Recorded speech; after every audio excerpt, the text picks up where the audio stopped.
तो नमस्कार सभी प्यारे बच्चों को, नमस्कार हमारी तरफ से, हमारे यूट्यूब परिवार की तरफ से। तो कैसे हैं आप सभी? उम्मीद करते हैं आप सब अच्छे होंगे, बढ़िया होंगे और अपनी पढ़ाई को लगातार बनाए रहे होंगे। ठीक है, तो आप लोगों के इसी विश्वास को आगे लेकर के हम चलेंगे अगले क्वेश्चन की ओर। जो आपको कल क्वेश्चन करवाए थे उसके आगे आज हम जो भी क्वेश्चन शेष रह गए हैं उनको हम करेंगे। ठीक है, तो चलिए हम शुरुआत करेंगे अपने अगले क्वेश्चंस की ओर। जो हमारे क्वेश्चन दिए गए हैं क्या होता है जब इसी में का क्वेश्चन हम करवा रहे थे, तो इसमें से आपका अगला क्वेश्चन दिया गया है कि एसिटिक अम्ल की अभिक्रिया सांद्र सल्फ्यूरिक अम्ल की उपस्थिति में एथिल एल्कोहल से होती है। ठीक है, फिर से सुनिएगा। एसिटिक अम्ल की अभिक्रिया सांद्र सल्फ्यूरिक अम्ल की उपस्थिति में एथिल एल्कोहल से होती है, तो क्या बनता है यहाँ पे? ठीक है, क्वेश्चन आप लोगों को दिख रहा होगा। तो शुरुआत करेंगे यहाँ पर। इसमें एक आपका पहला क्वेश्चन दिया गया है। ठीक है, तो पहला क्वेश्चन क्या दिया गया है वही अब हल करेंगे यहाँ पर सीधे सीधे। ठीक है, तो क्वेश्चन दिया गया है कि एसिटिक अम्ल है, तो एसिटिक अम्ल का फार्मूला आपको पता होना चाहिए। बताएं, फार्मूले जितने भी होंगे सबको सब आपको पता होने चाहिए। तो नंबर पहला क्वेश्चन दिया गया है एसिटिक अम्ल, और एसिटिक अम्ल का सूत्र होता है यहाँ पे CH3COOH। ये हमारा होता है एसिटिक अम्ल। ठीक है, तो एसिटिक अम्ल की अब क्या किससे करवाई जाती है? एथिल एल्कोहल से। तो एथिल एल्कोहल का सूत्र होता है यहाँ पे C2H5OH। एथिल एल्कोहल को एथेनॉल भी कहा जाता है। तो ये हमारा एथिल एल्कोहल या एथेनॉल है। किसकी उपस्थिति में अभिक्रिया करवाई जाती है? सांद्र सल्फ्यूरिक अम्ल की उपस्थिति में। तो यहाँ पे लेंगे सांद्र सल्फ्यूरिक अम्ल, सांद्र सल्फ्यूरिक अम्ल H2SO4, इसकी उपस्थिति में करवाई जाती है अभिक्रिया। तो क्या बनता है यहाँ पर? देखिए, इसमें होता क्या है, इसमें से जो आपका एसिटिक अम्ल दिया है, इसमें से आप हाइड्रोजन को लेकर के एसिटिक अम्ल में से हाइड्रोजन को लेकर के ये एथेनॉल में से आप ये OH को हटा करके एसिटिक अम्ल में से हाइड्रोजन को और एथिल एल्कोहल में से OH को लेकर के H2O को आप पहले अलग कर देंगे। ठीक है, तो इसमें से H और OH जब मिलेगा तो हमारा H2O अलग हो जाएगा। अब H2O अलग हो गया तो यहाँ बचा क्या है? यहाँ पे बचा है CH3COO, और यहाँ पे क्या बचा है? C2H5 बचा है। तो ये CH3COO में आप ये C2H5 को जोड़ देंगे तो यहाँ फार्मूला हमारा बन के तैयार हो जाएगा CH3COO, और हो जाएगा क्या यहाँ पे? C2H5। ये हमारा बन गया फार्मूला। अब प्लस में यहाँ पे H और OH मिल करके क्या बन जाएगा? यहाँ पे H2O हमारा ये अलग हो जाएगा। ठीक है, इसका नाम क्या है? इसका नाम है एथिल एसीटेट। देखो C2H5 से एथिल हो जाएगा, इतना पूरा एसीटेट है तो इसका नाम हो जाएगा एथिल एसीटेट। एथिल एसीटेट,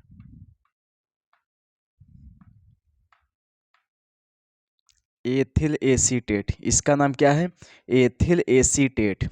ठीक है, और ये कैसा होता है? यह एक एस्टर होता है। कौन एस्टर? ये वो एस्टर होते हैं जिनसे परफ्यूम बनाए जाते हैं। ठीक है, तो ये हमारा क्या है? एस्टर है जिसका नाम क्या है? एथिल एसीटेट, और ये पूरी अपक्रिया हमारी एस्टरीकरण अपक्रिया भी कहलाती है।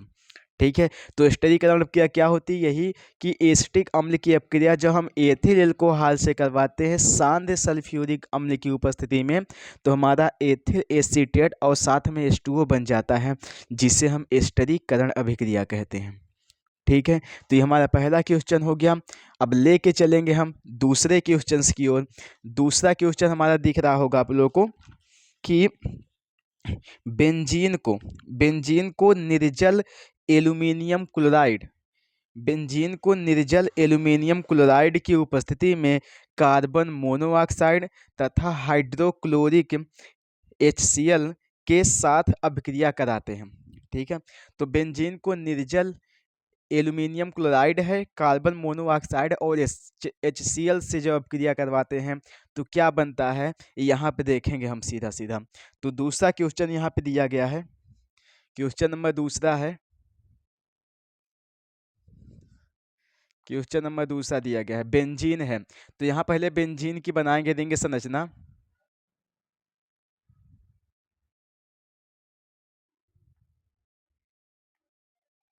ये बन गया बेंजीन। बेंजीन के क्या करवाते हैं, कार्बन मोनोऑक्साइड से, CO है, CO है, और किससे करवाते हैं, HCl से करवाते हैं। तो यहाँ आप लिखेंगे HCl हाइड्रोक्लोरिक अम्ल, किसकी उपस्थिति में, निर्जल AlCl3 की उपस्थिति में। निर्जल है, निर्जल मतलब बिना जल के, जिसमें जल की मात्रा ना हो, निर्जल, निर्जल AlCl3 की उपस्थिति में करवाते हैं अभिक्रिया हमारी। तो ठीक है, ये बेंजीन है, इसका नाम क्या है, बेंजीन, ये बेंजीन है, बेंजीन है। और बेंजीन की अपक्रिया, इसका नाम है कार्बन मोनोऑक्साइड, और ये क्या है, हाइड्रोक्लोरिक अम्ल है, निर्जल AlCl3 की उपस्थिति में करवाते हैं तो क्या बनता है।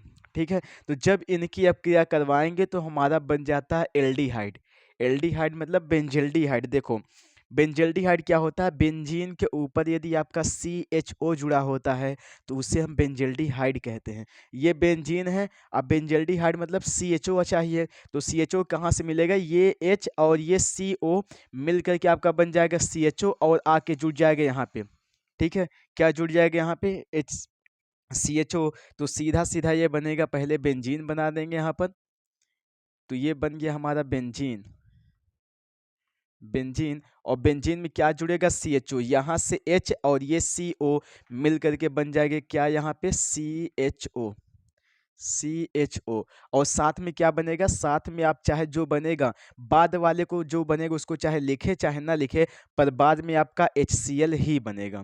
ठीक है, तो प्लस में आपका फिर से HCl ही बन जाएगा। ठीक है, इसका नाम है बेंजल्डिहाइड, बेंजल्डिहाइड,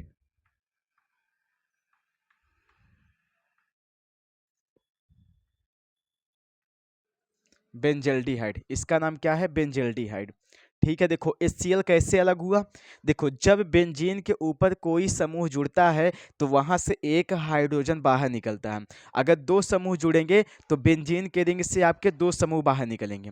ठीक है, यदि बेंजीन में आपका कोई एक समूह जुड़ेगा तो वहां से एक हाइड्रोजन निकलेगा, अगर दो समूह जुड़ेंगे तो दो हाइड्रोजन, जितने समूह जुड़ते जाएंगे उतने हाइड्रोजन निकलते जाएंगे।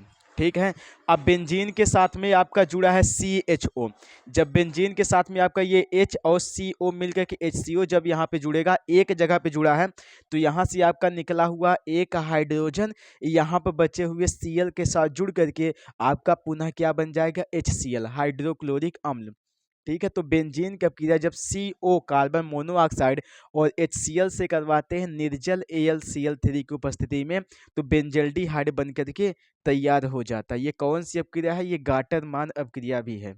ठीक है, इसे गाटरमान अपक्रिया भी कहते हैं। ठीक है, तो कभी कभी अपक्रिया का नाम भी पूछ लेता है। ठीक, तो लेके चलिए, लेके चलेंगे हम अगले क्वेश्चन की ओर। अगला क्वेश्चन दिया गया है कि एनिलीन, एनिलीन, एनिलीन क्या होता है, बेंजीन के रिंग में यदि आपका NH2 जुड़ा हुआ है तो उसे हम एनिलीन कहते हैं। तो एनिलीन नाइट्रस अम्ल से कम ताप 273 से 278 केल्विन ताप पर जब अभिक्रिया कहता है तो क्या बनता है। ठीक है, तो एनिलीन नाइट्रस अम्ल से अभिक्रिया कहता है। ठीक है, कितने ताप पर, 273 से 278 केल्विन ताप पर अभिक्रिया कहता है तो क्या बनता है, यहाँ पर देखेंगे हम। तो क्वेश्चन नंबर तीसरा है, यहाँ पर क्वेश्चन आपको दिख रहा होगा, क्वेश्चन नंबर तीसरा दिया गया है कि एनिलीन, अब एनिलीन क्या होता है, बेंजीन के ऊपर में आपका NH2 जुड़ा रहे, बेंजीन के ऊपर यदि आपका NH2 जुड़ा रहे तो उसे हम कहते हैं एनिलीन। क्या कहते हैं, एनिलीन, इसका नाम है एनिलीन, एनिलीन, क्या नाम है इसका, एनिलीन। और एनिलीन की अपक्रिया किससे करवाते हैं, नाइट्रस अम्ल से करवाते हैं। तो यहाँ पर लिखेंगे हम नाइट्रस अम्ल से अपक्रिया करवाते हैं। नाइट्रस अम्ल का फार्मूला होता है HNO, टू। देखो नाइट्रिक अम्ल का होता है HNO3, नाइट्रस कहे तो एक ऑक्सीजन कम हो जाएगा, नाइट्रस अम्ल हो जाएगा। कितने केल्विन ताप पर करवाता है? होती है क्रिया हमारी 273 से 278 केल्विन पर। 273 से 278 केल्विन ताप पर होती है अभिक्रिया हमारी। तो क्या बन के तैयार हो जाता? तब बन जाता हमारा बेंजीन डाई एजोनियम क्लोराइड। ठीक है, क्या बन जाता है? Benzene diazonium chloride. अब कहेंगे बेंजीन डाई एजोनियम क्लोराइड कैसे बनेगा? यहाँ पर तो Cl है नहीं, तो इसके साथ में आपका HCl भी लिया जाता है। इसके साथ में क्या होता है? यहाँ पे HCl भी होता है, इसके साथ में आपका HCl भी होता है। तो या करके आप यहाँ पर HCl भी लिख सकते हैं, HCl। ठीक है, तो इसके साथ में क्या होता है? HCl भी होता है। तो यहाँ से आपका एक नाइट्रोजन ये मिल करके हो जाएंगे दो नाइट्रोजन। ठीक है, देखो बेंजीन डाई एजोनियम क्लोराइड का फार्मूला क्या होता है कि बेंजीन के साथ में यदि बेंजीन के ऊपर में आपका N2Cl जुड़ा हुआ मिले, बेंजीन के ऊपर यदि N2Cl जुड़ा हुआ मिलता है तो उसे हम कहते हैं benzene diazonium chloride. Benzene के ऊपर जब आपका N2Cl जुड़ा हुआ मिलता है तो उसे हम कहते हैं बेंजीन डाई एजोनियम क्लोराइड। अब कैसे बनेगा? तो यहाँ से एक नाइट्रोजन और ये एक नाइट्रोजन मिल करके हो जाएंगे यहाँ पे दो नाइट्रोजन। यहाँ से आपका एक Cl जाके जुड़ जाएगा तो यहाँ पे हो जाए क्या हमारा? HCl। अब यहाँ बचा एक H और ये एक H, ये O के साथ आपका हो जाएगा H2O। प्लस में क्या बन जाएगा? H2O बन जाएगा। पर H2O चाहे लिखे चाहे ना लिखे कोई दिक्कत नहीं। ठीक है, तो बेंजीन वाली अपक्रिया में जो मेन होता है हमारा वही लिखा जाता है और बाद वाले को नहीं लिखा जाता है। ठीक है, तो यही हो जाए कि जब एनिलीन को 273 से 278 केल्विन ताप पर नाइट्रस अम्ल से आप क्या करवाते हैं और HCl लेकर के साथ में, HCl नहीं दिया रहेगा तो HCl आपको अपने से लेना पड़ेगा। ठीक है, तो जब HCl से करवाते हैं तो ये आपका जुड़ जाता है एक नाइट्रोजन और एक नाइट्रोजन हो जाएगा N2 और HCl में से एक Cl जुड़ जाएगा तो यहाँ पर हो जाएगा N2Cl। इसका नाम हो जाएगा बेंजीन डाई एजोनियम क्लोराइड और साथ में आपका H2O अलग हो जाएगा। तो इसका नाम लिख लीजिएगा, इसका नाम है benzene diazonium chloride. Benzene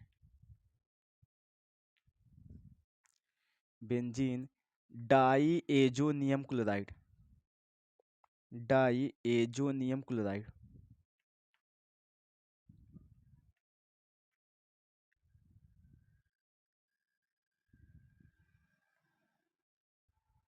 azonium chloride,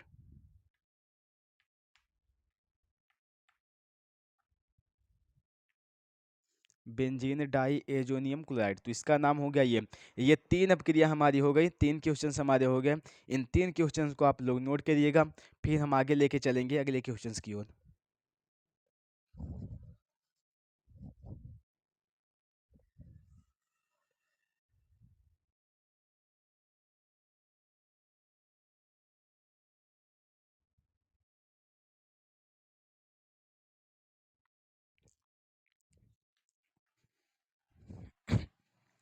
हाँ, तो चलिए लेके चलेंगे अगले क्वेश्चंस की ओर। देखिए अगला क्वेश्चन दिया गया है बेंजोइक अम्ल। अब बेंजोइक अम्ल क्या होता है? बेंजीन के साथ यदि आपका COOH जुड़ा होता है तो उसे बेंजोइक अम्ल कहते हैं। ठीक है, बेंजोइक अम्ल को सांद्र सल्फ्यूरिक अम्ल की उपस्थिति में हाइड्रोजोइक अम्ल के साथ अभिक्रिया कराई जाती है। ठीक है, बेंजोइक अम्ल को सांद्र सल्फ्यूरिक अम्ल की उपस्थिति में हाइड्रोजोइक अम्ल से अभिक्रिया करवाई जाती है तो क्या प्राप्त होता है? केवल समीकरण लिखना है। देखो इस टाइप के जो क्वेश्चन होते हैं उनमें आपको हिंदी लिखना नहीं पड़ता है, सीधे अपक्रिया लिखनी होती है। अपक्रिया लिख देंगे तो आपको नंबर उतना ही मिलेगा।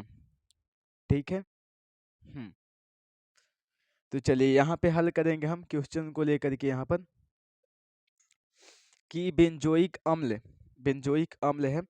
तो क्वेश्चन नंबर आपका चौथा है, इसमें का क्वेश्चन नंबर चौथा है बेंजोइक अम्ल। बेंजीन के साथ यदि आपका COOH जुड़ा होता है तो उसे कहते हैं बेंजोइक अम्ल। तो पहले यहाँ पर बना देंगे हम बेंजोइक अम्ल। ये बेंजीन के साथ आपको COOH जोड़ना, देखो कहीं भी जोड़ सकते हैं, जरूरी नहीं आप ऊपर ही जोड़िए, आप चाहे जिस कोने पर जोड़िए आपका बेंजोइक अम्ल ही कहलाएगा। तो हम यही ऊपर ऊपर पर जोड़ने पर आसानी होती है, तो ये जोड़ देंगे COOH। ठीक है, इसका नाम क्या है, बेंजोइक अम्ल। ये बेंजोइक अम्ल है। इस बेंजोइक अम्ल की अपक्रिया करवाई जाती है हाइड्रोजोइक अम्ल के साथ। तो हाइड्रोजोइक अम्ल का सूत्र होता है यहाँ पे N3H। हाइड्रोजोइक अम्ल का सूत्र होता है Na3H। ये हाइड्रोजोइक अम्ल होता है, किसकी उपस्थिति में करवाया जाता है, सांद्र सल्फ्यूरिक अम्ल की उपस्थिति में। तो यहाँ लिखेंगे सांद्र सल्फ्यूरिक अम्ल। सांद्र सल्फ्यूरिक अम्ल H2SO4। तो क्या प्राप्त होगा, यहाँ पे देखिए बनाएंगे हम। इसका नाम है बेंजोइक अम्ल, इसे कहते हैं बेंजोइक अम्ल।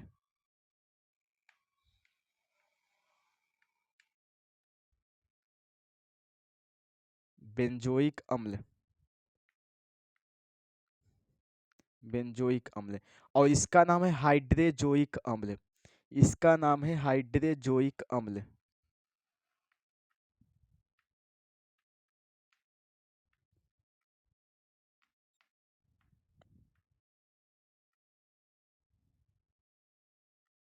हाइड्रोजोइक अम्ल, हाइड्रोजोइक अम्ल। ठीक है, तो अपक्रिया जब करवाते हैं इनकी तो क्या बनता है, यहाँ पे देखिए बताते हैं, एकदम एकदम अच्छे तरीके से समझिएगा। देखिए यहाँ पे आपका COOH जुड़ा हुआ है, और यहाँ पे आपका जुड़ा है N3H जुड़ा हुआ है। कैसे करेंगे, देखिए पहले आपका जो बेंजीन बना है, इस बेंजीन को यहाँ पर बनाएंगे हम फिर से, जैसे बना है तो यहाँ बना देंगे हम बेंजीन। CO अभी नहीं जोड़ेंगे, पहले बेंजीन बना देंगे यहाँ पे। तो ये बन गया हमारा बेंजीन। अब इस बेंजीन में क्या करेंगे आप, क्या करेंगे, देखिए यहाँ पर सीधा सीधा अब कहेंगे कैसे पहचानेंगे, कैसे बनाया जाता है ये चीज़। तो देखिए अपक्रिया क्या होती है, तीन चीज़ अपक्रिया में, आप सिर्फ तीन चीज़ याद रखा करिए। पहला, किसकी अपक्रिया करवाई जाती है, किससे करवाई जाती है और किसकी उपस्थिति में करवाई जाती है। ये तीन चीज़ याद रख लेंगे तो अपक्रिया आपको खुद ब खुद बनाना आ जाएगा। ठीक है, वही अपक्रिया सारी घुमा फिरा के पूछी जाती है। तो यदि एक अपक्रिया आप समझ जाएंगे तो सारी अपक्रिया आपको समझना आ जाएगा। अब देखिए क्या करेंगे यहाँ पर, तो ये हो गया बेंजीन। इसमें से क्या करेंगे, यहाँ पे आपका दो, यहाँ पे तीन नाइट्रोजन है और एक हाइड्रोजन है। तो ये वाला हाइड्रोजन और ये हाइड्रोजन मिलके हो गए दो हाइड्रोजन। ठीक है, और यहाँ पे एक नाइट्रोजन है, तीन नाइट्रोजन है। तो यहाँ से जब हम एक नाइट्रोजन उठाएंगे, यहाँ से एक नाइट्रोजन उठा करके ये जोड़ेंगे बेंजीन के साथ, तो यहाँ पे हो जाएगा एन हो जाएगा। यहाँ से एक नहीं, दो नाइट्रोजन लीजिएगा, नहीं एक ही नाइट्रोजन लीजिए, कोई दिक्कत नहीं। एक नाइट्रोजन हमने यहाँ से एक नाइट्रोजन ले लिया, तो ये हो गया N। एक हाइड्रोजन ये, एक हाइड्रोजन ये, मिलके कितने हाइड्रोजन हो गए, दो हाइड्रोजन। तो ये नाइट्रोजन के साथ यहाँ पे जोड़ देंगे दो हाइड्रोजन। अब इसका नाम क्या हो गया, इसका नाम हो गया एनिलीन। इसका नाम क्या होगा, एनिलीन नाम हो गया। अब यहाँ से हमने एक नाइट्रोजन जब ले लिया, तो यहाँ कितने नाइट्रोजन बच गए, दो नाइट्रोजन बच गए। ये दोनों हाइड्रोजन की कहानी खत्म, दोनों हाइड्रोजन आके जुड़ गए यहाँ पर। तो यहाँ पे आपका दो नाइट्रोजन बचा है और यहाँ पे आपका COO बचा है। अगर COO को हम अच्छे से लिखना चाहें तो क्या COO को हम CO2 लिख सकते हैं, लिख सकते हैं। ठीक है, तो प्लस में आप COO को लिखेंगे यहाँ पे CO2। तो यहाँ पे हो जाएगा COO को लिखेंगे यहाँ पे CO2। ये हो गया हमारा CO2। प्लस में अब क्या बचा है, प्लस में यहाँ का दो नाइट्रोजन बचा है। तो इन दो नाइट्रोजन को हम नाइट्रोजन गैस N2 के रूप में यहाँ पे लिख देंगे। तो ये हमारा हो गया क्या, नाइट्रोजन गैस। तो ये अपक्रिया हमारी बन करके तैयार। और इसका नाम क्या है, इसका नाम अभी बताए थे, इसका नाम एनिलीन है। ठीक है, तो जब बेंजोइक अम्ल की अपक्रिया सांद्र सल्फ्यूरिक अम्ल की उपस्थिति में हाइड्रोजोइक अम्ल से करवाई जाती है तो हमारा एनिलीन बन जाता है। CO2 गैस और नाइट्रोजन गैस बाहर निकल जाती है। मेन हमारा सिर्फ NH2 एनिलीन है। ठीक, तो ये क्वेश्चन चौथा हो गया। अब लेके चलेंगे हम पांचवें क्वेश्चन की ओर। पहले थोड़ा इसको आप नोट करिएगा। ठीक है, देखिए तैयारी ऐसी हो कि क्या बात बताएं। ठीक है, और तैयारी करते रहिए। ठीक है, देखिए ज़रूरी नहीं आप सिर्फ एक ही विषय को पढ़िए, देखिए सभी विषय उतने उतने नंबर के आते हैं, तो सब विषय का आपको पढ़ना पड़ेगा। ठीक है। कहते हैं कुछ लोग कि कुछ जो विषय होते हैं वो समझ में नहीं आते हैं, तो देखिए जो विषय ना समझ में आइए, जो आपको अच्छा लगे आप वही पढ़िए। उसको पढ़ेंगे तो एक दिन ऐसा आएगा कि हम वो भी विषय ही पढ़ लें, बहुत दिन हो गया पढ़े हुए। ठीक है। देखिए पढ़ने का आपको क्या करिएगा कि पढ़ने मतलब पढ़ने का मौका ढूंढिए, मतलब कैसे पढ़ा जाएगा। नहीं पढ़ पाएंगे, बोरिंग लगेगा, तो वही दिक्कत है फिर, कहानी खत्म ही है फिर। ठीक है, बिना पढ़े कोई कल्याण होने वाला नहीं है। तो लेके चलेंगे हम पांचवें क्वेश्चन की ओर। तो पांचवा क्वेश्चन हमारा दिया गया है यहाँ पे, क्वेश्चन नंबर 5 है। तो पांचवा क्वेश्चन क्या दिया गया है देखेंगे यहाँ पर। दिया गया है कि पांचवा क्वेश्चन, शुष्क ईथर की उपस्थिति में, आ गया, शुष्क ईथर की उपस्थिति में मेथिल आयोडाइड की अपक्रिया हम मैग्नीशियम से करवाते हैं, मैग्नीशियम से होती है। शुष्क ईथर की उपस्थिति में मेथिल आयोडाइड की अपक्रिया मैग्नीशियम से होती है, तो क्या बनता है यहाँ पे देखेंगे हम। तो यहाँ पे लिखेंगे पहले हम मेथिल आयोडाइड। देखो जिसकी उपस्थिति में लिखा जाता है, जिसकी उपस्थिति में होती है अपक्रिया, उसको हम तीर के ऊपर लिखते हैं। तो पहले आपको करवाना है मेथिल आयोडाइड से। अब मेथिल आयोडाइड का सूत्र क्या होता है, तो देखिए मेथिल आयोडाइड का सूत्र होता है यहाँ पे CH3 और यहाँ पे होता है आयोडाइड मतलब आपका आई, तो CH3 आई, इसका नाम है मेथिल आयोडाइड। ठीक है, मेथिल आयोडाइड है। इसके अब क्या किससे करवाते हैं, मैग्नीशियम से करवाते हैं, तो ये हो जाएगा Mg मैग्नीशियम से करवाते हैं। किसकी उपस्थिति में करवाते हैं, शुष्क ईथर की उपस्थिति में, तो यहाँ लिखेंगे शुष्क ईथर,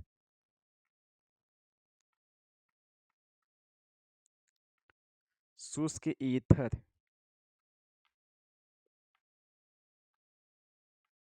शुष्क ईथर की उपस्थिति में करवाते हैं अपक्रिया हम। ठीक है, तो देखिए क्या बनेगा यहाँ पे, देखिए जरा आप पीछे जाइए और देखिए ये कौन सी अपक्रिया है हमारी। देखिए होता क्या है, आप आप वोल्टेज अपक्रिया पढ़े रहे होंगे। ठीक है, मतलब कि वोल्टेज अपक्रिया भी पढ़े हैं, ग्रिगनार्ड अभिकर्मक भी पढ़े हैं। तो ये हमारा क्या है, ये ग्रिगनार्ड अभिकर्मक है। जब देखो होता क्या है, इसका नाम है एल्किल हैलाइड, और ये है क्या, मैग्नीशियम धातु। एल्किल हैलाइड कैसे पता किए हम, जब किसी कार्बन के साथ में कोई हैलोजन परमाणु जुड़ा होता है, तो उसे हम कहते हैं एल्किल हैलाइड। हैलोजन परमाणु क्या होते हैं, फ्लोरीन, क्लोरीन, ब्रोमीन तथा आयोडीन जो होते हैं, ये हमारे हैलोजन परमाणु होते हैं। और जब किसी कार्बन के साथ में कोई हैलोजन परमाणु जुड़ा होता है, तो उसे हम कहते हैं एल्किल हैलाइड। इसका नाम है एल्किल हैलाइड। एल्किल हैलाइड के रूप में इसका नाम है मेथिल आयोडाइड। ठीक है, क्या नाम है, मेथिल आयोडाइड, मतलब एल्किल हैलाइड है। और जब किसी एल्किल हैलाइड की अपक्रिया मैग्नीशियम धातु से करवाई जाती है शुष्क ईथर की उपस्थिति में, तो हमारा बन जाता है ग्रिग्नॉर्ड अभिकर्मक। क्या बन जाता है, ग्रिग्नॉर्ड अभिकर्मक। और ग्रिग्नॉर्ड अभिकर्मक में Mg कहाँ होता है, Mg जो होता है आपका वो बीच में आके जुड़ता है, मतलब कार्बन और हैलोजन के बीच में आके जुड़ जाता है। तो सीधा सीधा जो आपका Mg होगा वो आकर के जुड़ेगा यहाँ बीच में। क्यों बीच में जुड़ेगा, क्योंकि मैग्नीशियम दो बंध बनाता है, एक इस तरफ से एक इस तरफ से, तो बीच में आके जुड़ जाएगा मैग्नीशियम, ताकि उसका दो बंध कंप्लीट हो सके। ठीक है, तो ये एल्किल हैलाइड है और मैग्नीशियम धातु से करवाते हैं, तो क्या बन जाएगा, ग्रिग्नॉर्ड अभिकर्मक। तो सीधा सीधा इसको हम लिखेंगे ऐसे, देखिए कैसे लिखेंगे, सबसे पहले यहाँ पे लिखेंगे CH3, तो ये आ जाएगा हमारा CH3, और यहाँ पे लगाएंगे सिंगल बॉन्ड। अब ये Mg आके जुड़ जाएगा यहाँ बीच में, तो ये हो जाएगा Mg, ये क्या हो जाएगा Mg, और I आपका कहाँ हो जाएगा, सबसे अंत में हो जाएगा, तो ये हो जाएगा हमारा I। अब इसका नाम क्या है, इसका नाम है ग्रिग्नॉर्ड अभिकर्मक। कैसे पता, क्योंकि आपको बताए हैं, जब मैग्नीशियम धातु आपका बीच में हो, एक तरफ कोई हैलोजन परमाणु जुड़ा हो और एक तरफ कार्बन की चेन जुड़ी हो, तो उसे हम कहते हैं ग्रिग्नॉर्ड अभिकर्मक। ये क्या है हमारा, ग्रिग्नॉर्ड अभिकर्मक, ग्रिग्नॉर्ड अभिकर्मक, ग्रिग्नॉर्ड अभिकर्मक।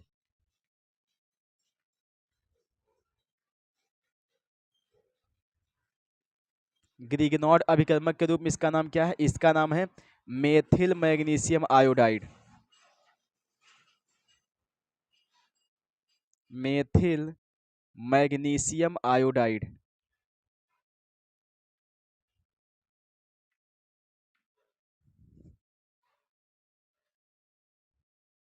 Methyl magnesium iodide.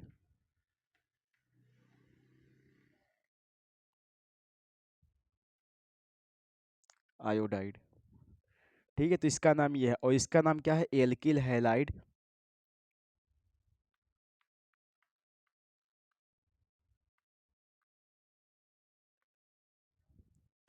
Alkyl halide. Alkyl halide है। एल्किल हैलाइड के रूप में इसका नाम क्या है? इसका नाम है मेथिल आयोडाइड।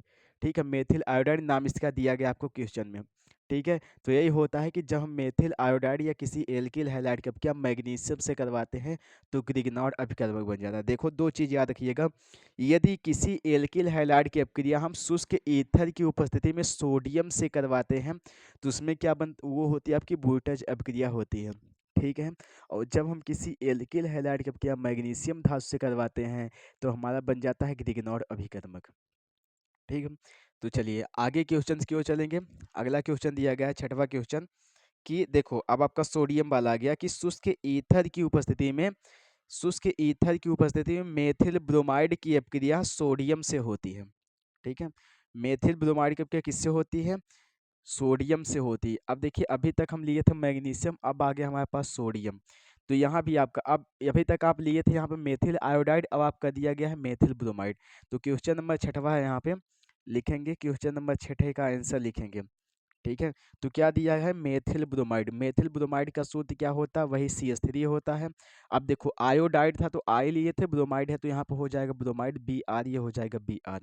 ठीक है, किससे करवाते हैं? सोडियम से करवाते हैं, तो यहाँ पे लिखेंगे सोडियम। क्या लिखेंगे यहाँ पर? सोडियम लिखेंगे, तो ये हो जाएगा Na। किसकी उपस्थिति में करवाते हैं? शुष्क ईथर की उपस्थिति में।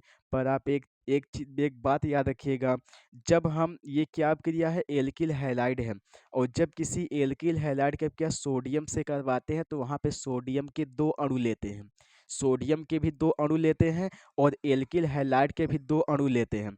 तो यहाँ पे क्या होगा? सोडियम के दो अणु लेंगे और एल्किल हैलाइड को भी आपको दो बार लेना पड़ेगा, तो इस एल्किल हैलाइड को हम एक बार और बनाएंगे। तो प्लस करके यहाँ पे लिखेंगे हम, प्लस करके यहाँ पे क्या लिखेंगे? देखिएगा एक बार फिर से लिखेंगे तो ये ब्रोमीन को हम आगे की ओर लिखेंगे और CH3 को बाद में लिखेंगे, तो ये हो जाएगा हमारा CH3। ठीक है, ये बन के तैयार। मतलब जो भी आपको एल्किल हैलाइड लेंगे उसको दो बार लेते हैं, किस अभिक्रिया में? वोल्टेज अभिक्रिया में, और सोडियम के भी दो अणु लिए जाते हैं। तो अब आगे क्या बनेगा यहाँ पे देखिए,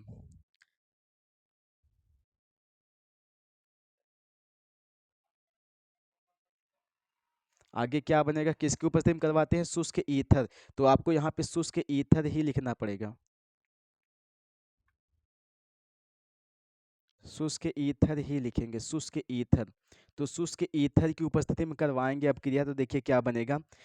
ये दोनों जो सोडियम है, ये दोनों सोडियम, ये दोनों ब्रोमीन से यहाँ पर क्रिया करके बना लेंगे यहाँ पे 2NaBr।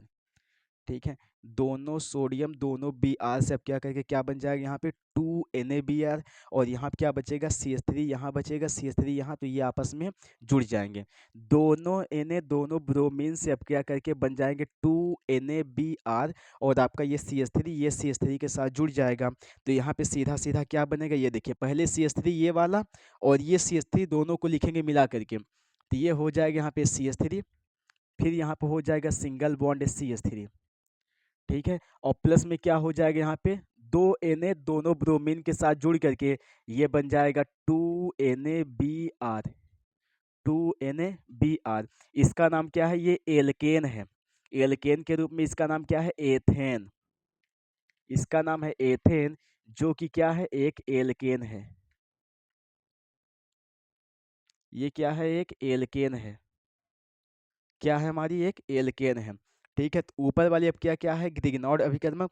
इसमें क्या होता है कि और दूसरे वाले अब क्या क्या है? सोडियम। आप एक बात हमेशा याद रखिएगा, अगर किसी एल्किल हैलाइड के अब क्या शुष्क ईथर की उपस्थिति में मैग्नीशियम से कहेगा तो सीधा सीधा मैग्नीशियम को उस कार्बन और जो हैलोजन परमाणु होगा उसके बीच में जोड़ देना है, उसका नाम हो जाएगा ग्रिगनॉर्ड अभिकर्मक।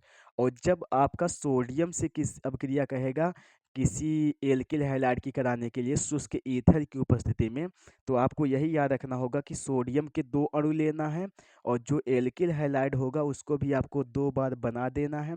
उसमें से आपका जो सोडियम होगा दोनों हैलोजन को लेकर के अलग हो जाएगा, और जो बचेगा उन कार्बन की चेन को आपस में जोड़ देना है, एथेन प्रोपेन ब्यूटेन जो भी बन जाएगा।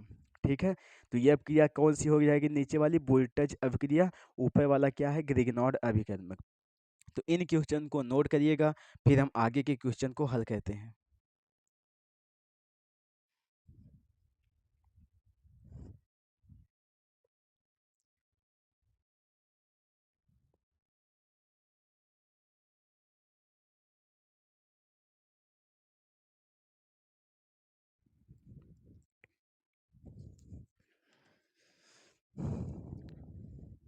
हाँ, तो चलिए अगला क्वेश्चन दिया गया यहाँ पे।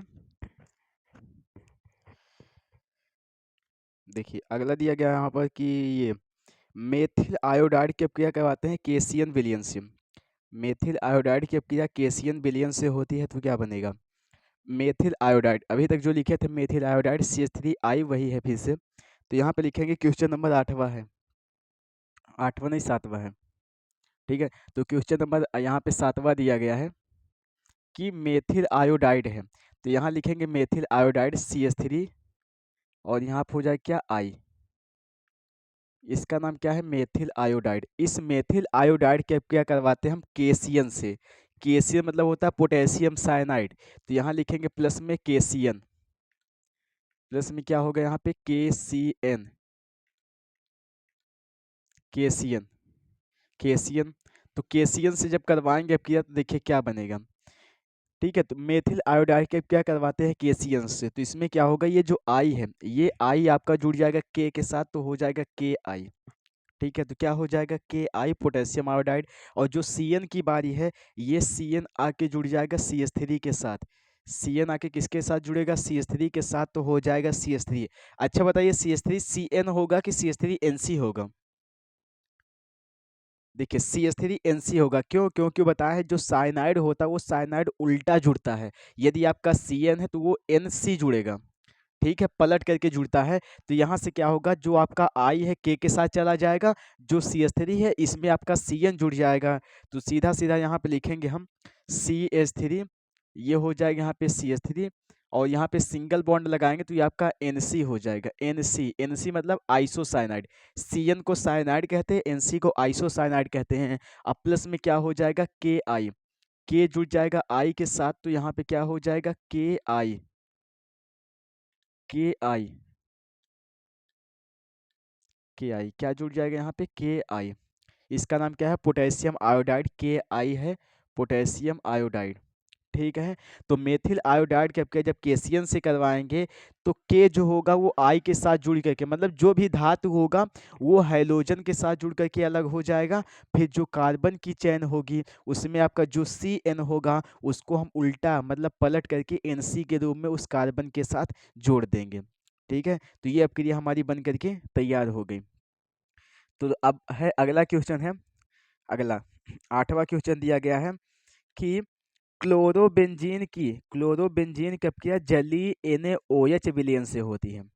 जलीय NaOH विलयन से होती है तो क्या बनता है, तो यहाँ पे बनाएंगे पहले क्लोरोबेंजीन। अब क्लोरोबेंजीन देखो, बेंजीन वाली अपक्रिया तो आप समझ ही लीजिए, रट लीजिए, जो भी करना हो उसको अच्छे से पढ़ ही लीजिए, बेंजीन वाली आती है। ठीक है, तो यहाँ पे है 8वां नंबर क्वेश्चन दिया गया है, 8वां नंबर क्लोरोबेंजीन है, तो यहाँ बनाएंगे हम क्लोरोबेंजीन।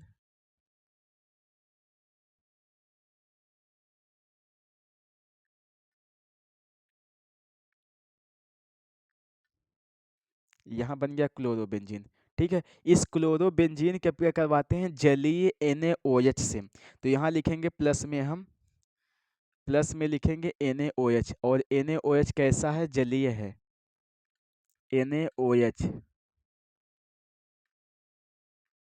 NaOH ये कैसा है, जलीय NaOH है। जलीय NaOH है।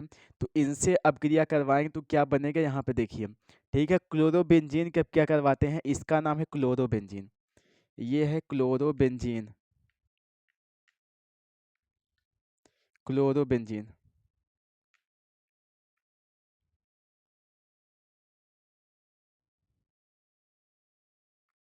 क्लोरोबेंजीन। ठीक है, तो क्लोरोबेंजीन का क्या करवाते हैं, किससे, जलीय NaOH से करवाते हैं। तो क्या बनेगा देखिए, इसमें कुछ नहीं होगा, ये जो आपका OH है, ये OH आकर के Cl को हटा करके इसके स्थान पे जुड़ जाएगा। OH आकर के Cl के स्थान पे जुड़ जाएगा, और ये जो Cl होगा वो आकर के Na के स्थान पे जुड़ जाएगा। मतलब ये एक माइनस वाला किसी दूसरे माइनस वाले को विस्थापित कर देगा। कौन सी अपक्रिया हो जाएगी, नाभिक रागी, इलेक्ट्रॉन नाभिक रागी प्रतिस्थापन अपक्रिया। ठीक है, तो इसमें क्या होगा, ये OH आकर के Cl के स्थान पे जुड़ जाएगा, और Cl जो होगा वो आकर के Na के स्थान पे जुड़ जाएगा। तो अब क्रिया कुछ हमारी ऐसी हो जाएगी, ये वाला जो OH होगा वो आकर के Cl के स्थान पे जुड़ जाएगा। तो सीधा सीधा यहाँ पे क्या हो जाएगा, बेंजीन के साथ में आपका जुड़ जाएगा OH, और जब बेंजीन के साथ में OH जुड़ जाएगा तो उसका नाम क्या हो जाएगा, फिनॉल। उसका नाम क्या हो जाएगा, फिनॉल। तो यहाँ बनाएंगे हम सीधा सीधा, तो ये हो जाएगा बेंजीन बना देंगे, और जहाँ पे आपका Cl है उस Cl को हटा करके उसके स्थान पे जोड़ देंगे OH। यहाँ क्या जोड़ देंगे हम, OH जोड़ देंगे। तो इसका नाम क्या हो जाएगा, फिनॉल। क्या नाम हो जाएगा इसका, फिनॉल हो जाएगा। और प्लस में यहाँ क्या बचेगा, प्लस में देखो ये आपका जो Na है, Na के साथ ये वाला Cl आके जुड़ जाएगा। तो सीधा सीधा यहाँ से क्या हो जाएगा, NaCl। NaCl, इसका नाम क्या है, इसका नाम है फिनॉल। फिनॉल, इसका नाम क्या हो जाएगा, फिनॉल। ठीक है, तो क्लोरोबेंजीन का क्या, जलीय NaOH से करवाते हैं तो फिनॉल बन जाता है, और साथ में क्या होता है, NaCl अलग हो जाता है। जो प्लस करके बाद में लिखे जाते हैं इसका मतलब वो अलग हुए हैं। ठीक है, तो इसको आप नोट करिएगा। फिर लेके चलेंगे हम अपने 9वें क्वेश्चन की ओर। 9वां क्वेश्चन यहाँ पे दिया गया है कि टालुइन, टालुइन की अपक्रिया हम यफी चूर्ण की उपस्थिति में अंधकार में Cl2 गैस से करवाई जाती है। ठीक है, टालुइन की अपक्रिया यफी चूर्ण की उपस्थिति में तथा अंधकार में क्लोरीन गैस से कराई जाती है, तो क्या बनता है। ठीक, अब बात आती है टालुइन की कि टालुइन क्या होता है। देखो बेंजीन वाले जो फार्मूले हैं वो आप रट लीजिएगा। ठीक है, फार्मूले क्या होते हैं किसके, बेंजीन के ऊपर यदि आपका CH3 कहीं भी जुड़ा हुआ मिले तो उससे हम कहते हैं टालुइन। ठीक है, बेंजीन के ऊपर कहीं भी यदि आपका CH3 जुड़ा है तो उसका नाम होता है टालुइन। तो यहाँ पे सीधा सीधा बनाएंगे हम पहले टालुइन को। क्वेश्चन नंबर क्या है, 9। क्वेश्चन नंबर 9 दिया गया है यहाँ पे, टालुइन। टालुइन क्या होता है, बेंजीन के साथ यदि आपका CH3 जुड़ा हुआ है तो यहाँ बना देंगे पहले बेंजीन।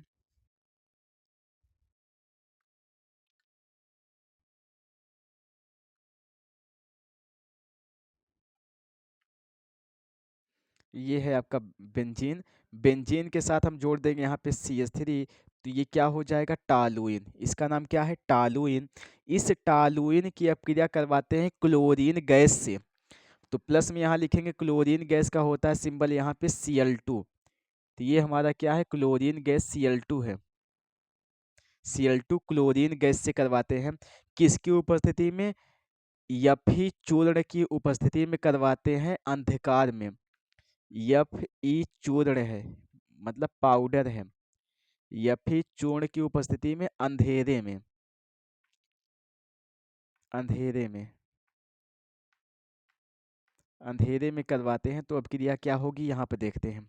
ठीक है, तो जब टालुइन की अपक्रिया हम क्लोरीन गैस से करवाते हैं या फिर चूर्ण की उपस्थिति में अंधेरे में, तो देखो अब बताइएगा ये जो Cl है वो कहाँ कहाँ जुड़ेगा, आयथो पर जुड़ेगा, मेटा पर जुड़ेगा कि पैरा पर जुड़ेगा। देखिए बेंजीन के साथ आपका जो क्रियात्मक समूह ऑर्गेनिक में होता क्या है, यदि आपकी पकड़, ऑर्गेनिक में यदि आपकी पकड़ उसके समूहों पर है, बेंजीन के समूहों पर यदि आपकी पकड़ है तो बेंजीन वाली अपक्रिया बहुत ही सरल होती है। यदि आपकी पकड़ नहीं है तो फिर नहीं कर पाएंगे। कितना देखो, अब क्रियाएं रटी नहीं जाती हैं, अब क्रियाएं समझी जाती हैं। तो देखो बेंजीन के साथ आपका CH3 जुड़ा हुआ, और आपको हम बताए थे यदि बेंजीन के साथ आपका CH3 जुड़ा है, कोई हाइड्रोजन परमाणु जुड़ा है, या फिर OH जुड़ा हुआ है, एल्कोहलिक समूह जुड़ा हुआ है, तो जिसकी भी अब क्रिया करवाएंगे एक बार आर्थो पर जोड़ते हैं और एक बार कहाँ जोड़ते हैं, पैरा पर, और उसको हम 2 बार बना के लिखेंगे। ठीक है, तो ये पहले आपका टालुइन बना है, तो पहले पहले जो बना रहे उसको वैसे उतार लेंगे। तो यहाँ पे हम पहले टालुइन को वैसे उतार लेंगे। ठीक है, ये बन गया हमारा टालुइन। इस टालुइन में क्या करेंगे, यहाँ से 2 Cl है, एक Cl जोड़ देंगे यहाँ आर्थो पोजीशन पे, तो यहाँ पे जुड़ेगा एक Cl, तो यहाँ सीधा सीधा हो जाएगा Cl। अब आर्थो पर जुड़ा है तो इसका नाम हो जाएगा आर्थो क्लोरोटालुइन। ठीक है, प्लस में क्या लिखेंगे, प्लस में अब क्या बचेगा यहाँ पे, फिर से इस टालुइन को बनाएंगे यहाँ पर, तो ये बना देंगे यहाँ पे टालुइन को,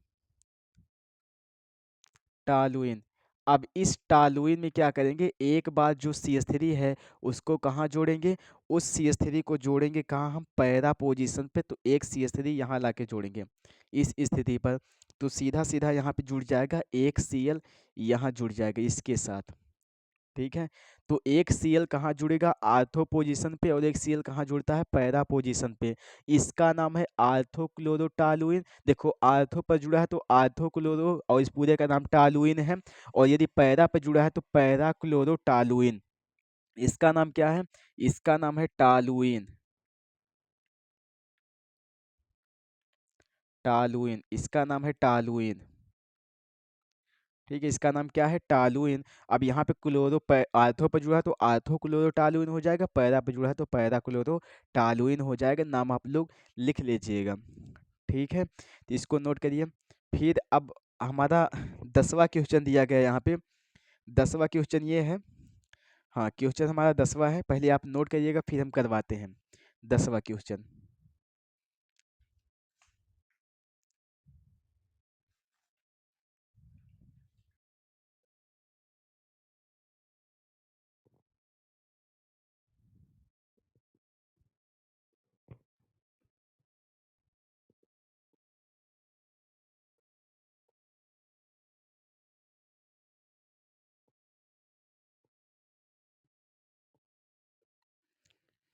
हाँ, तो 10वां क्वेश्चन क्या कह रहा है इसमें से आपका, कि हाँ, बेंजीन डाई एजोनियम क्लोराइड की जल से अपक्रिया करवाई जाती है। बेंजीन डाई एजोनियम क्लोराइड की अपक्रिया जल से कराई जाती है, तब क्या प्राप्त होता है। तो बेंजीन डाई एजोनियम क्लोराइड का फार्मूला अभी अभी आपको बताए थे हम क्या होता है। तो यहाँ पे आपका 10वां क्वेश्चन दिया गया है, क्वेश्चन नंबर 10 है, क्वेश्चन नंबर 10वां दिया गया है। ठीक है, तो बेंजीन डाई एजोनियम क्लोराइड, तो बेंजीन डाई एजोनियम का फार्मूला क्या होता है, बेंजीन के रिंग में यदि आपका NH2 जुड़ा रहे, बेंजीन के रिंग में यदि NH2 जुड़ा रहे तो उसका नाम होता है बेंजीन डाई एजोनियम क्लोराइड।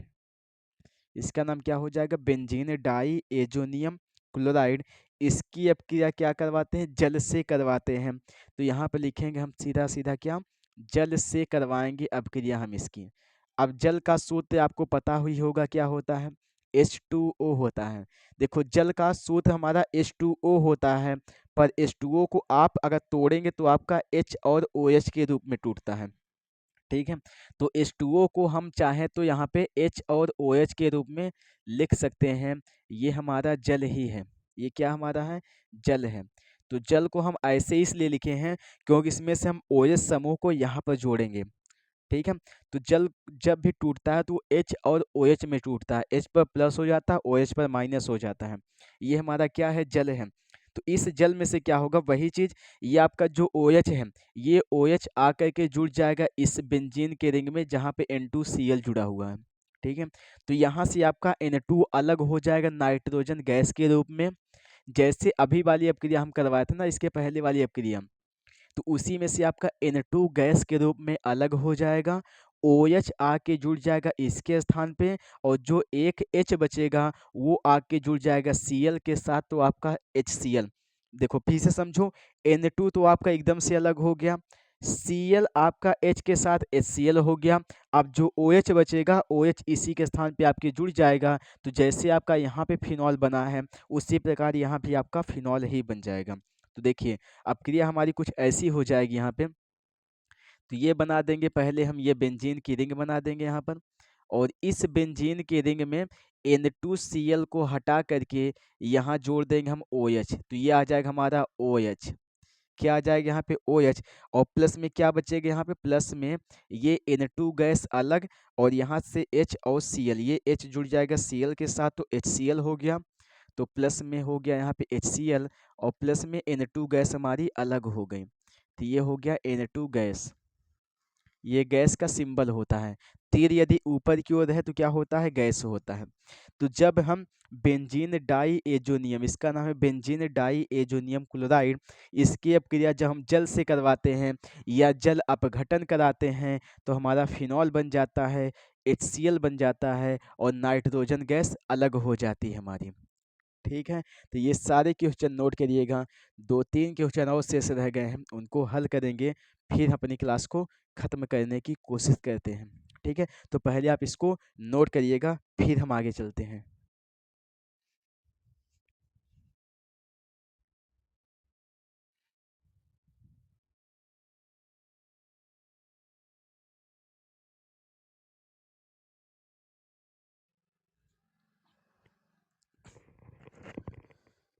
हाँ, तो चलिए बढ़ते हैं अगले क्वेश्चंस की ओर। देखिए आखिरी के 2 क्वेश्चन शेष रह गए हैं। क्वेश्चन दिया गया है, ये 11 नंबर क्वेश्चन है कि 2 ब्रोमोपेंटेन, दिख रहा होगा क्वेश्चन, 2 ब्रोमोपेंटेन को एल्कोहलिक KOH के साथ गर्म किया जाता है। 2 ब्रोमोपेंटेन को एल्कोहलिक KOH के साथ गर्म किया जाता है, तो क्या प्राप्त होता है, इसको हम देखेंगे यहाँ पर। ठीक है, तो क्या बनेगा, देखो KOH एक एल्कोहलिक होता है, एक जलीय होता है।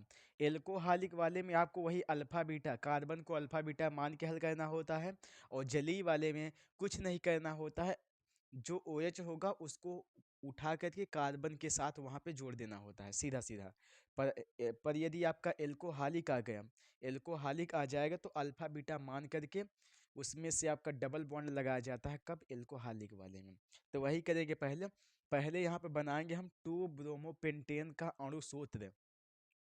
क्वेश्चन नंबर 11 है यहाँ पे, 2 ब्रोमोपेंटेन का फार्मूला हम कैसे बनाएंगे। देखो आपको बताया है सीधा कार्बन की संख्या पकड़ा करिए। पेंटेन, पेंटेन मतलब कितने कार्बन की चेन होगी, 5 कार्बन।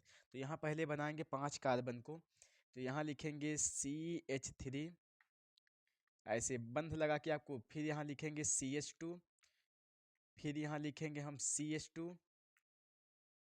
ठीक है, फिर यहाँ पे लिखेंगे CH2, ये हो गया। अब यहाँ पे CH2 नहीं लिखेंगे, यहाँ पे लिखेंगे हम CH, और यहाँ पे लिखेंगे हम CH3। अब देखो कितने कार्बन हो गए हमारे, 5 कार्बन हो गए। यहाँ पे CH क्यों किए हैं, क्योंकि 2 नंबर पे ही आपका ब्रोमो जुड़ा है, तो यहाँ पे हम जोड़ देंगे ब्रोमो। यहाँ पे क्या जोड़ देंगे हम, ब्रोमो। हमेशा पीछे साइड से कार्बन को गिन करके जो भी समूह जुड़ा होगा वहाँ पे जोड़ते हैं। पीछे साइड से कार्बन को गिन करके समूह हमारा जोड़ा जाता है। यहाँ पे CH3 CH2 क्यों लगाए हैं, क्योंकि कार्बन 4 बंध बनाता है। 4 बंध बनाने के लिए जितने बंध की कमी होगी उतने हम हाइड्रोजन जोड़ते हैं। ठीक है, और पीछे साइड से गिनने पर जहाँ से किसी समूह का नाम आएगा तो पीछे साइड से कार्बन को गिन करके वहीं पर लगा देंगे समूह, और जब समूह लगाएंगे तो एक हाइड्रोजन और कम हो जाएगा। ठीक है, ये बन गया। अब इसकी अपक्रिया करवाते हैं एल्कोहलिक KOH से, तो यहाँ लिखेंगे प्लस में एल्कोहलिक KOH है, तो यहाँ आ जाएगा KOH। ये कैसा है, ये है एल्कोहलिक, तो यहाँ लिख देंगे एल्कोहलिक है, ये एल्कोहलिक है।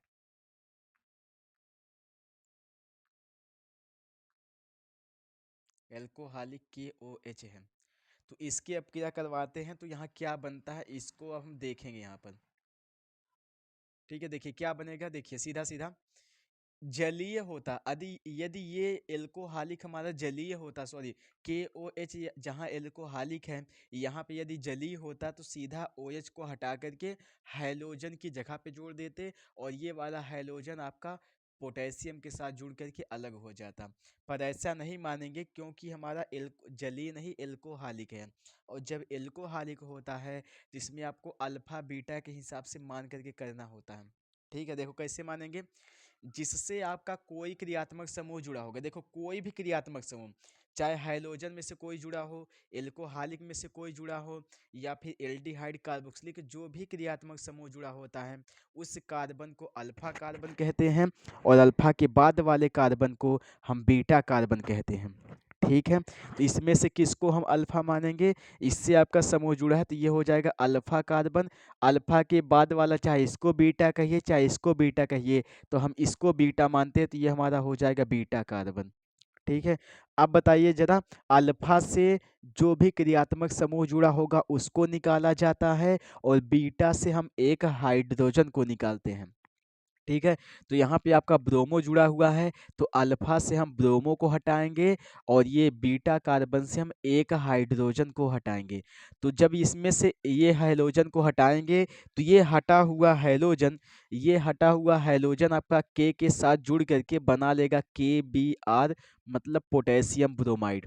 ये ब्रोमीन हट करके कहाँ आ जाएगा, ये पोटेशियम के साथ तो हो जाएगा KBr, और यहाँ से निकला हुआ एक हाइड्रोजन OH के साथ जुड़ करके बन जाएगा H2O, क्योंकि H2O में आपका H और OH ही होता है, अभी तोड़ के बताए थे। एक H और OH मिल करके हो जाएंगे दो हाइड्रोजन एक ऑक्सीजन, तो आपका हो जाएगा H2O। तो H2O अलग हो गया, और प्लस में आपका ये ब्रोमीन के साथ जुड़ करके KBr अलग हो गया।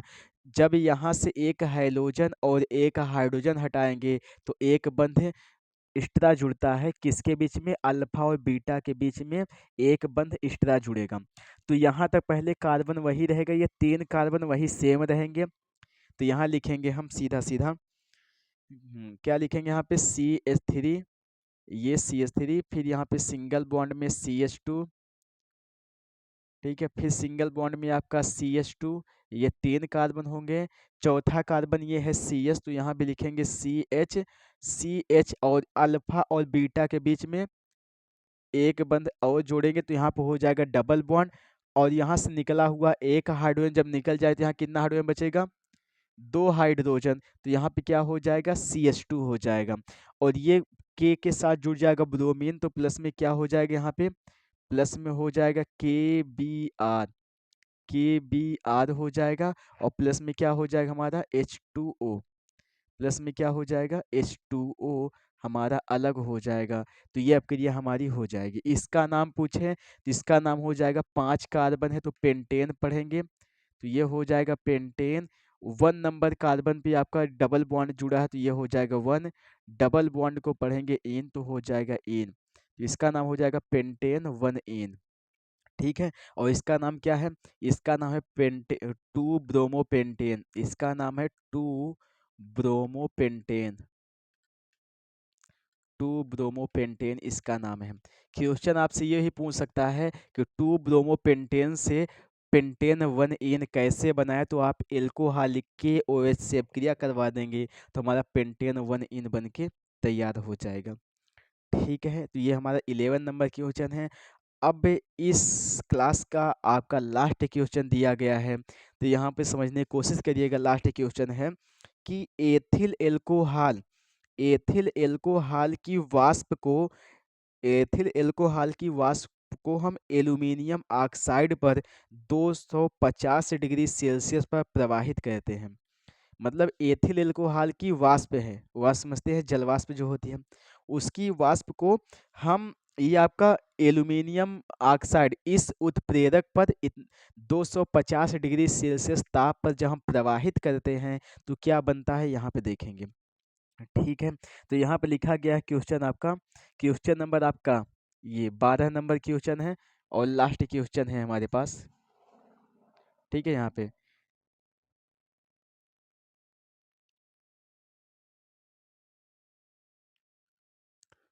12 नंबर क्वेश्चन दिया गया है। ठीक है, इसमें लिखेंगे एथिल एल्कोहल की वाष्प है। अब एथिल एल्कोहल को हम एथेनॉल भी कहते हैं। तो एथेनॉल का फार्मूला क्या होता है यहाँ पे, सी, ये होता है C2H5OH, ये होता है क्या, एथेनॉल, जिसे हम कहते हैं एथिल एल्कोहल, ये एथेनॉल है। ठीक है, इसको गर्म कहते हैं किस पे, एल्यूमिनियम ऑक्साइड पर। तो एल्यूमिनियम ऑक्साइड का सूत्र क्या होता है, Al2O3 दिया है, Al2O3, इस पे गर्म कहते हैं कितने डिग्री पर, 250 डिग्री सेल्सियस ताप पर हम इसको गर्म कहते हैं। ठीक है, मतलब प्रवाहित कहते हैं या गर्म कहते हैं। तो यहाँ पर होगा क्या, इसका नाम है एथेनॉल, इसका नाम है एथेनॉल या एथिल एल्कोहल। एथिल एल्कोहल लिख दीजिएगा, एथिल एल्कोहल,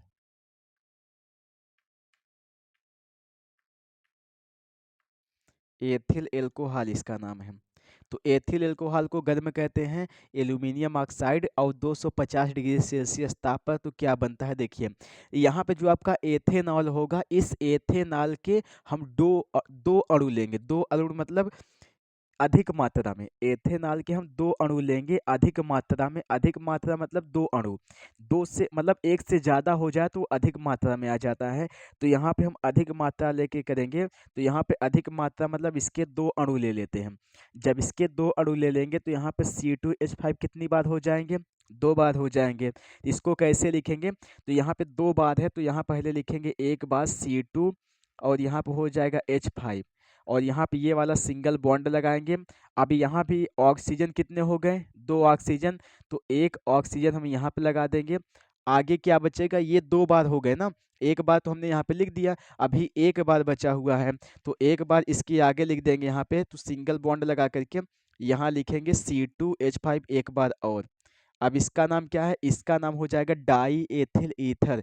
ईथर क्या होता है, जब ऑक्सीजन के दो तरफ कार्बन जुड़े होते हैं तो उसका नाम होता है ईथर, इसे हम कहेंगे डाई एथिल ईथर। दो बार एथिल है तो डाई लगाएंगे, और C2H5 को पढ़ते हैं एथिल तो हो जाएगा डाई एथिल, और O के लिए जोड़ते हैं ईथर तो ये हो जाएगा डाई एथिल ईथर। और प्लस में क्या लिखेंगे, प्लस में क्या बचेगा देखिए, प्लस में यहाँ क्या बचेगा, ये देखो जब दो का गुणा हुआ तो OH भी आपके दो हो गए, C2H5 आपके दो हो गए, OH भी आपका दो हो गया। तो C2H5 देखो दोनों बार हम यहाँ पे लिख दिए हैं। इसमें से आपका दो OH जो है, इसमें से हमने एक ऑक्सीजन को तो लिख दिया है, यहाँ पे अभी एक ऑक्सीजन बचा है और दो के दो हाइड्रोजन भी बचे हुए हैं। ध्यान देना, OH दो थे तो OH दो थे तो इसमें से एक O तो हमने ऑक्सीजन को लिख दिया है, अभी एक ऑक्सीजन वैसे बचा है और हाइड्रोजन तो पूरे के पूरे दो बचे हैं। तो दो हाइड्रोजन एक ऑक्सीजन तो मिल करके क्या बन जाएगा, H2O। तो प्लस में क्या लिख देंगे यहाँ पे, H2O, क्या लिख देंगे यहाँ पे, H2O। तो ये हमारी अब क्रिया भी हो गई, बैलेंस एकदम सही है। तो इसमें होता क्या है कि जब एथिल एल्कोहल के दो अणु को हम, दो अणु पेपर में नहीं दिया होगा, दो अणु आपको अपने से लेना पड़ेगा। ठीक है, तो दो अणु को जब हम लेते हैं, अब क्रिया करवाते हैं, ये एल्यूमिनियम ऑक्साइड और 250 डिग्री सेल्सियस ताप पर, तो हमारा डाई एथिल ईथर बन जाता है और साथ में H2O हमारा अलग हो जाता है। ठीक है, तो आज के क्वेश्चन हमारे खत्म हुए। ठीक है, तो ये आपका ये क्या होता है जब इसमें का आपके क्वेश्चन सारे खत्म हो गए। अब अगले टाइप के क्वेश्चन लेके आएंगे अगली की क्लास में। ठीक है, और इसको आप नोट करिए, और वीडियो पसंद आया तो वीडियो को लाइक करिए और चैनल को ज़्यादा से ज़्यादा सब्सक्राइब करिए। ठीक है, ठीक है, आप लोग जैसे हम आप लोगों के लिए सपोर्ट करते हैं तो वैसे ही आप हमें भी सपोर्ट करिए ताकि हमारा चैनल आगे बढ़ सके। ठीक है, और इसके लिए आपको सभी को तहे दिल से धन्यवाद, नमस्कार। फिर मिलेंगे हम आगे की क्लास में, और इसको आप नोट कर लीजिएगा, हो सके तो इसका स्क्रीनशॉट ले लीजिएगा। ठीक है।